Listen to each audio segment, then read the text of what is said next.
Star Wars is very like patriarchal, so it was kind of cool to have like this sort of woman-centered figure. I think it's canon that R2-D2 is a lesbian. I wish there were such a thing as spaceships. Then I could use one to get me off this frickin' planet. Hi, my name is Sydney, welcome back to hell. And as per usual, before we launch in, today's video is sponsored by MyHeritage, which I actually love. And of course, you guys know the drill, by me and my little tea company, Lions Tea Exchange. And in case you missed it in my last video, in light of the fact that I have just had a birthday and have officially hit the wall, I'd like to celebrate by giving you pretty people 10% off store-wide. I've added some new bundles to the site as well, but as you guys know by now, I've worked very hard to create something that feels like a little gift to yourself that also tastes really, really good. So use code THEWALL for 10% off, buy yourself a box, I will pop the link in the description. So over the last number of weeks, I have been quietly watching from the sidelines the entire internet meltdown over the new Star Wars show, The Acolyte. And honestly, it's not really all that hard to understand why. Somehow, the show has managed to include references to non-binaries and they-thems. What's that? This puzzle. Is he or they with us?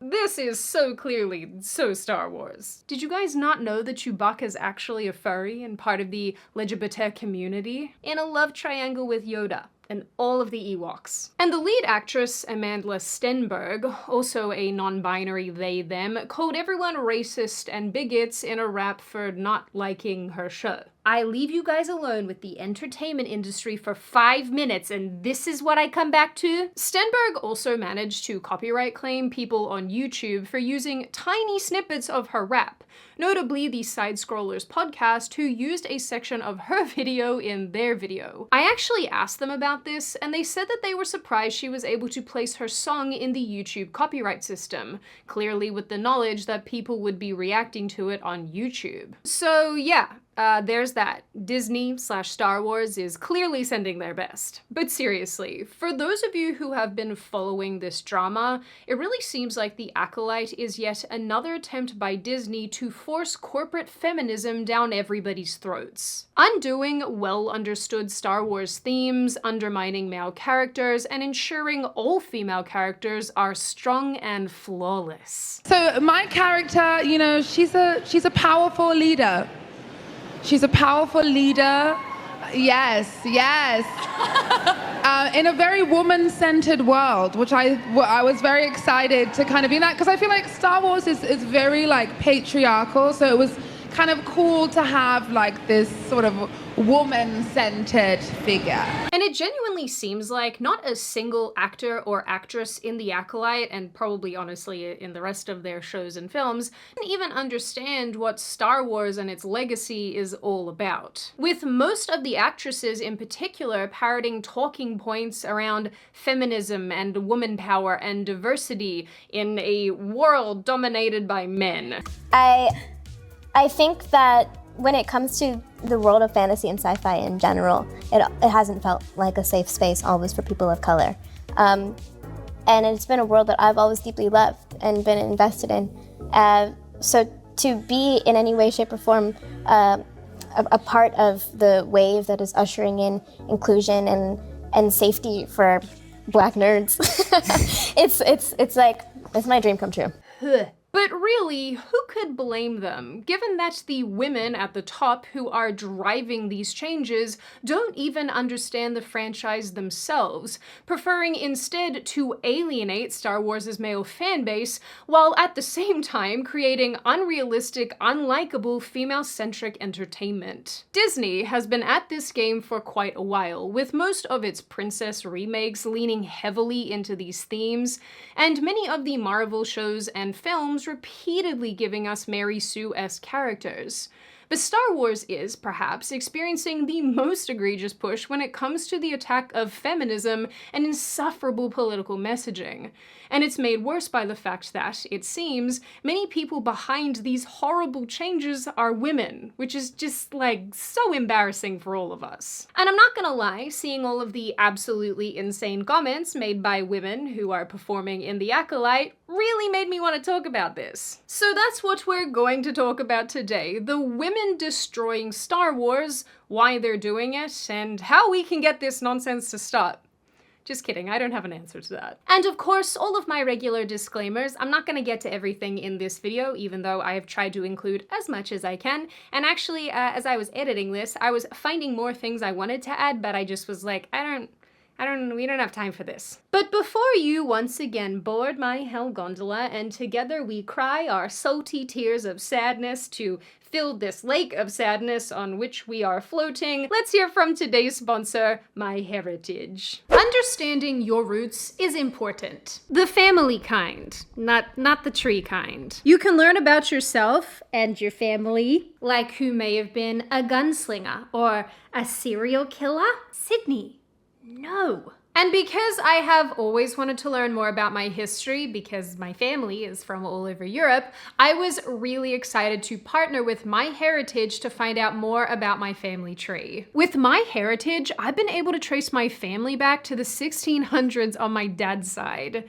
This, for example, is my great-great-great-great-grandfather. What a looker. MyHeritage actually lets you upload images like this and enhance them, colorize them, or even animate them, which is like so unbelievably cool. I've also been able to correct some less understood things on my mother's side, like the actual maiden name of her grandmother. And all of this was actually reasonably easy to do, because MyHeritage is home to over 19 billion historical documents from all over the world that help you find records of your family members. Like this census here for my grandma, who may or may not have lied about her age, or this other census where my grandfather's name is mysteriously spelled with a V instead of a B. MyHeritage also has a feature called Instant Discoveries, where, with a handful of known family members, it will start piecing together your family tree for you. So if you too want to learn more about your roots, then click the link in the description or scan the QR code on screen to start your MyHeritage 14-day free trial. In 2012, shortly after Disney purchased the media property Star Wars, the film's creator George Lucas sat down with the new president of Lucasfilm, Kathleen Kennedy. In the interview, Lucas laid out what he believed was the nature of Star Wars, the underlying message. He expressed that it revolves around the dangers of selfishness and the transformation of democracies into dictatorships, explaining that people can and will misuse their freedom, leading to the rise of those who exploit power to strip away liberties. Run your life in a very selfish way, and you think you're doing good when you're actually not. And at the same time, it's how do democracies turn back into dictatorships? Why do people who have the power to have the freedom turn it over to somebody who's going to take it all away from them? It's happened through history forever and ever, and all Star Wars is a way of updating that idea to say, watch out, because there are people out there who don't play by the rules, and if you're not careful, you're going to lose all your freedom. And at the same time, those people who may not play by the rules because they're selfish and greedy turn themselves into evil people who don't care about other people. There you go. The essence of Star Wars. Kennedy also said that the main focus going forward was to protect the characters and make sure that they continue to live the way that Lucas created them. The main thing is to protect these characters, make sure that they still continue to live in the way that you created them, and that the universe of Star Wars continues to grow. The sad, but probably not terribly surprising reality is that this didn't happen at all, both from the perspective of following Lucas's original dream for the franchise and staying true to its underlying values and message, and protecting the characters and allowing them to live as Lucas intended. Sadder still is that in an interview from 2015, George Lucas expressed that even if he wanted to be involved in the direction of Star Wars, the people who had taken it over didn't want him there and didn't want his direction. It's all about generations, and it's about, the issues of fathers and sons and grandfathers, and it's a family soap opera. I mean, ultimately. I mean, we call it space opera, but people don't realize it's actually a soap opera. And it's all about family problems and it's not about spaceships. So they decided they didn't want to use those stories. They decided they were going to go do their own thing, and so I decided, fine. But basically, I'm not going to try to, they weren't that keen to have me involved anyway, but at the same time I said, I'm not going to, if I get in there, I'm just going to cause trouble, because they're not going to do what I want them to do. So, and I don't have the control to do that anymore, and all I would do is muck everything up. And despite the fact that he had left them with a huge catalog of material from which to work, Star Wars, under the leadership of Kathleen Kennedy, veered down the road of corporate feminism and mainstream diversity practices that are so common today in Hollywood. All of this seemingly kicked off with the 2015 film The Force Awakens, an addition to the Star Wars franchise that focused on a female-led story with the character Rey.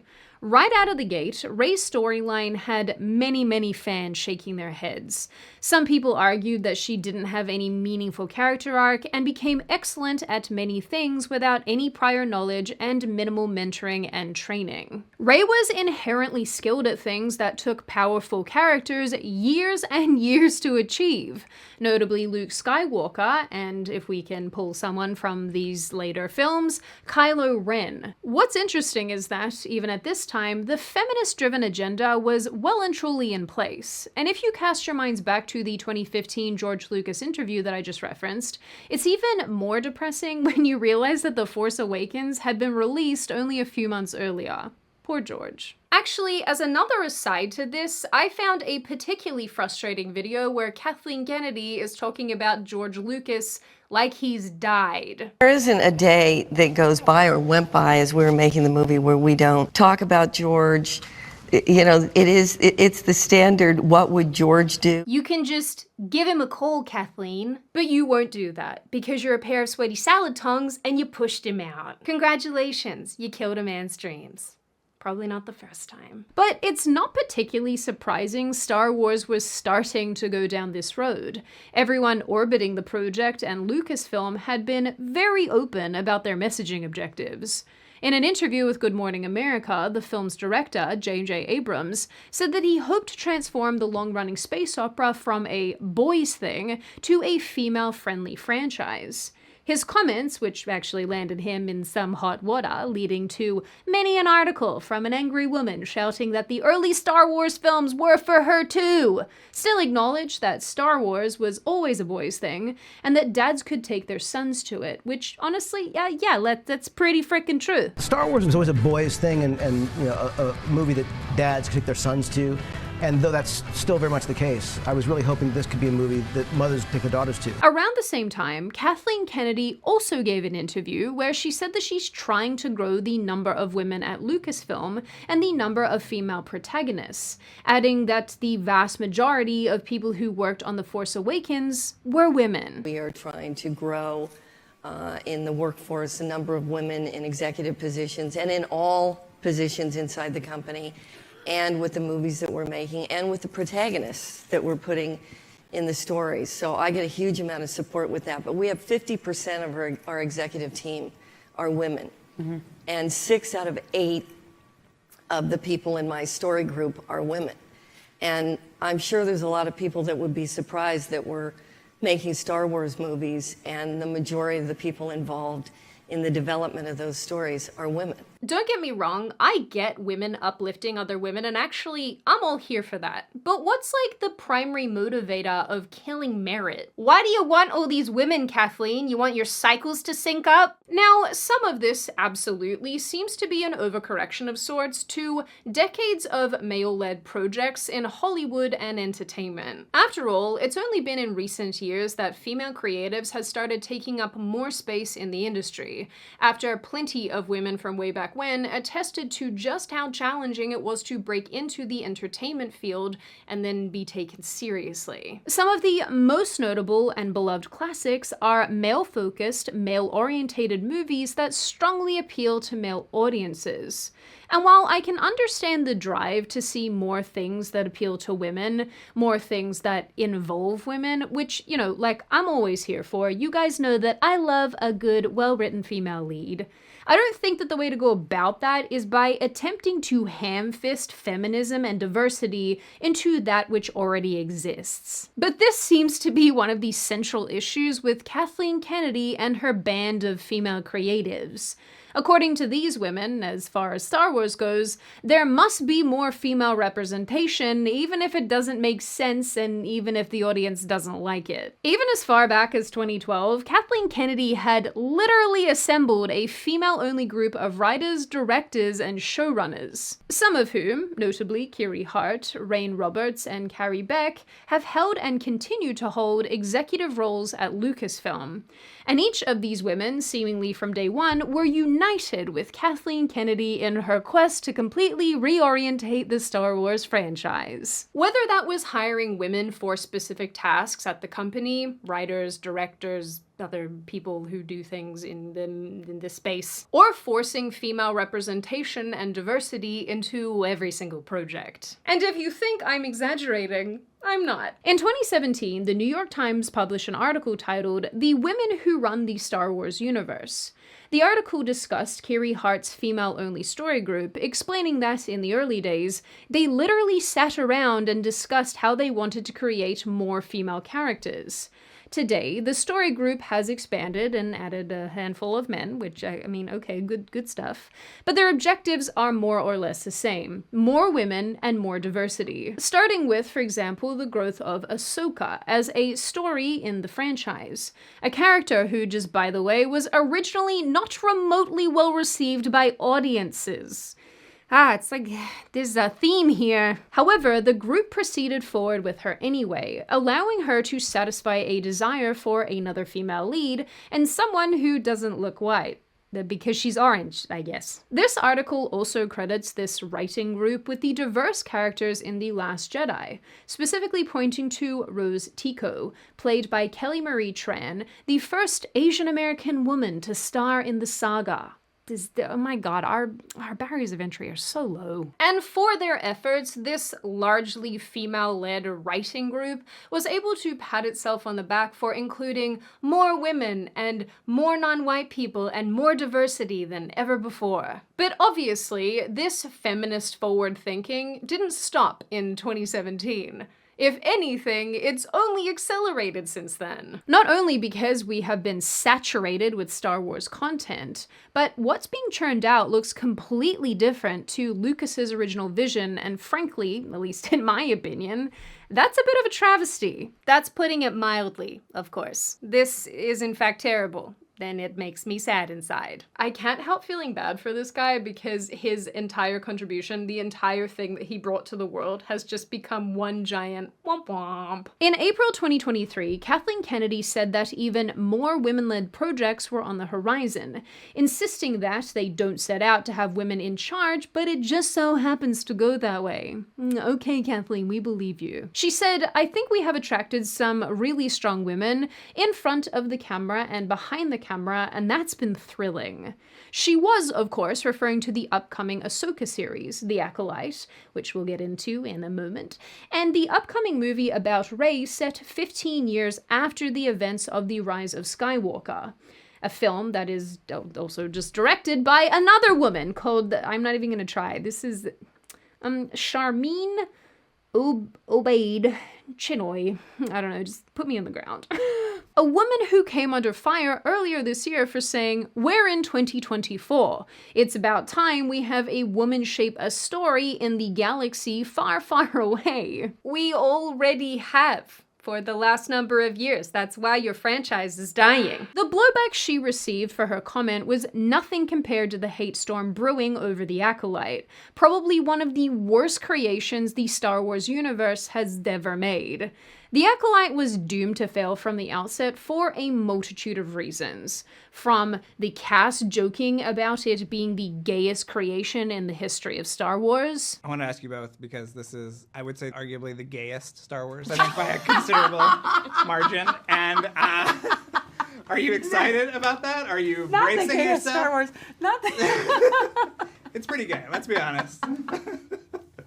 Leslie, how do you feel? Am I gay? Yes. Well, no, I know Yeah. you are gay, but I'm asking, are you excited about putting this, this is going to be a talking point. Is it going to be a talking point? I'm sure some. Because nerds are gay. Well, some nerds are very not gay and are very threatened by gay Well, that's stuff. true. But Yeah. in my world, nerds are gay. To the showrunner, Leslie Headland, and the lead actress, Amanda Stenberg, attacking audiences for not enjoying the lesbian magic witch coven they were given in episode 3. That's not a joke. These people are genuinely making me a grandpa. The angry sort that hates everyone. Leslie Headland definitely set out to create something gay or queer-orientated. Ugh. And the rest of the Star Wars team was obviously more than happy to oblige, even casting a non-binary gay actress as the lead in The Acolyte. And when the ridicule and disdain for this show got to be too much, Kathleen Kennedy herself stepped in and tried to run some interference. And she of course failed, because everyone hates her too. She said that the reason for the hate was the result of the male-dominated fandom. In an interview she said, "Operating within these giant franchises now, with social media and the level of expectation, it's terrifying. I think Leslie has struggled a little bit with it. I think a lot of the women who step into Star Wars struggle with it a bit more. Because of the fan base being so male-dominated, they sometimes get attacked in ways that can be quite personal." Yeah, it's definitely not the absolute horse poopies that you guys keep vomiting out. The fandom is obviously the problem. The thing that seems to be so lost in all of this is that none of this was ever necessary to make Star Wars an ongoing, amazing franchise. And not all of the newer characters have been universally hated, like Gina Carano as Cara Dune in The Mandalorian, for example. But obviously, Carano was fired for having some no-no opinions because she wasn't screaming from the rooftops about feminism and diversity. And she wasn't non-binary enough. It's a problem. So what we are left with is a team of women forcing corporate propaganda on audiences who simply don't want it, and then abusing those audiences for holding that position. The tragedy is that, as with most entertainment in this day and age, Star Wars creatives seem to place more emphasis on skin color and sex over creating meaningful storylines with well-rounded, well-written characters. Even when working on The Force Awakens, in interviews, creators are clear that they essentially chose a female lead because they believed there hadn't previously been one. Okay, who's Princess Leia then, friends? These creators, bizarrely, in their own words, end up describing Rey as this Mary Sue character that she ultimately turned out to be. And they weirdly are like so gleeful about this. It's very confusing. And what this indicates to me, at least, is that these creatives are not secure in their own writing capabilities. And they don't seem to believe that women can relate to male characters in the franchise, like Luke Skywalker, Anakin, or Yoda. So instead of giving us the opportunity to like a character on our own, regardless of their sex, they instead decided to insert Rey or Ahsoka or Osha to make everything more female-friendly and inviting. But the reality is that it kind of already was. One of the saddest things to me personally, and I've referenced this and said this in other videos, is that well-written, really well-written female characters are honestly so fun to watch. So often, we are instead given women whose characteristics are entirely built around being better than their male counterparts, who are made artificially weaker, less intelligent, less useful, and sometimes even stupid. Creating and adding female characters today almost seems to be done for the sake of it.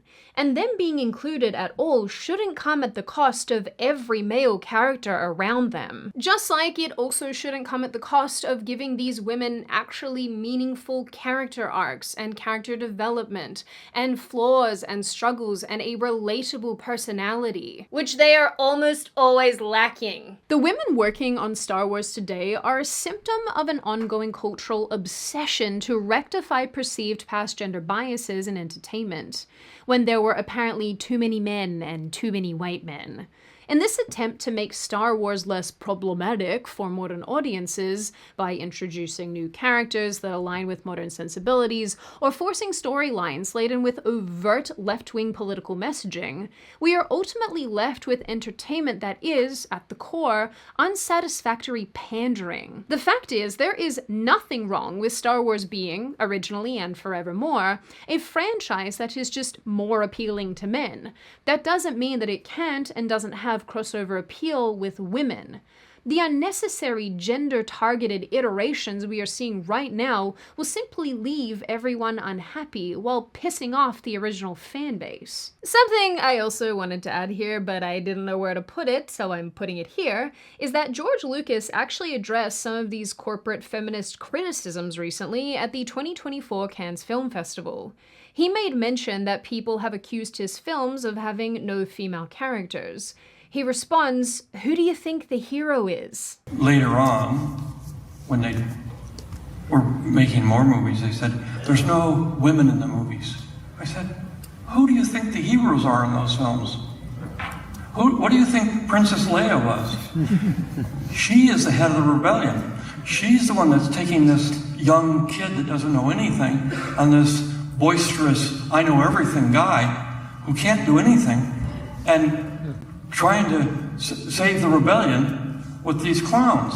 I said, she's the hero of the movie. He also mentions Queen Amidala and goes on to say that you can't just put a woman in pants and expect her to be a hero. It's about her brain and her ability to plan and think and be logistical. And they said, well, but there's no women, I said, you can't just put a woman in pants and expect her to be a hero. They can wear dresses, they can wear whatever they want. It's their brains and their ability to think and do and plan and be logistical, and that's what the hero is. So the question arises, why are these women destroying this franchise? As I've mentioned previously, over and over and over again, like a broken record, part of the problem here is that these people never create anything original. Instead of creating something that's new and fresh that they'd like to see, they instead shoehorn their way into that which already exists, like we've seen with all this race swapping, for example. Why create a black superhero when you can just make Superman black? It's unoriginal and it's lazy, and I think it's partially rooted in the fact that these creatives know deep down that their original ideas just won't be successful with audiences, because they can't create anything that's actually worth watching. So they end up piggybacking on existing good ideas and hope that the shoehorning works, and are baffled when their changes fail to resonate. Secondly, it's worth mentioning that whenever creative directors or creative people in general come in and take over a media property and immediately inject virtue signaling and insufferable political messaging, it seems to be partially based in resentment. Because how can that radical of a change come from a good place from the outset? It cannot. It's not possible for these individuals to have genuinely loved or cared about a media property and its legacy if they are hell-bent on changing it. Because if they were truly a fan, or even if they just had a basic respect for it, they wouldn't try to reshape it to fit their own worldview. These individuals are familiar with the material, but they don't have a deep appreciation or love for it. In my opinion, that's likely why these people are so comfortable doing this. It's because they don't care about the original material. They might acknowledge it, but they're not fans. And if you don't believe me, the New York Times ran a piece in May 2024 about Leslie Headland and the Acolyte. It noted that Headland added a Ghanaian-American writer, Jocelyn Bio, I hope that's right, what an unfortunate last name, to the writing team precisely because she wasn't a Star Wars devotee. In an interview, Bio said, "Leslie asked me what I knew about Star Wars, and my answer was, Harrison Ford runs around space with a giant dog, and Leslie said, you're hired." This is basically a running theme here. I'm sure all of you have noticed. It seems, at least some of the time, as demonstrated by this little excerpt, some of these people come across these roles for absolutely no good or meaningful reason. Kathleen Kennedy is honestly a perfect example of this. She has no history with Star Wars, and her appointment appears to be driven by personal ambition rather than a genuine love for the franchise. It feels like she's making decisions based on her own preferences, with a team that lacks the passion for preserving the original spirit of the series. Lastly, and I think this is one of the most important things to note, there is a recurring trend with these female creatives.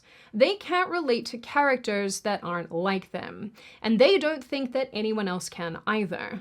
Because with these women, their creativity starts and stops at the mirror. If they can't see a direct parallel reflection of themselves in a piece of media, they don't understand how they could possibly ever like it or relate to it.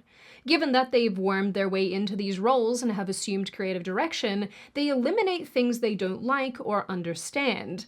And the things they don't understand are basically anything that's not like them, which was all of it before they got involved. So again, they're not fans, they don't care about Star Wars, they don't see themselves in its original vision, so their objective is to reinvent it, to revise it, so that it finally makes sense to them. That's just the theme here that we see over and over and over and over and over again. The last thing that I just want to add here is that I don't want videos like this to turn into a woman bashing session, because I am certain, and in fact I know, that there are plenty of women who do work in the creative fields who do bring really great contributions and who aren't like this. And the thing is, I don't want their contributions lumped in with these smashed assholes. I also focused a lot on female characters in this video because that seems to be who the women in charge of Star Wars are the most focused on. I think that there's also some very questionable male characters that I could have gotten into, but again, the ones that these ladies referenced over and over were the female characters. So sorry they were on the chopping block. There's nothing wrong with female characters at all if they are well fleshed out and well created and not terrible, weird feminist nonsense people.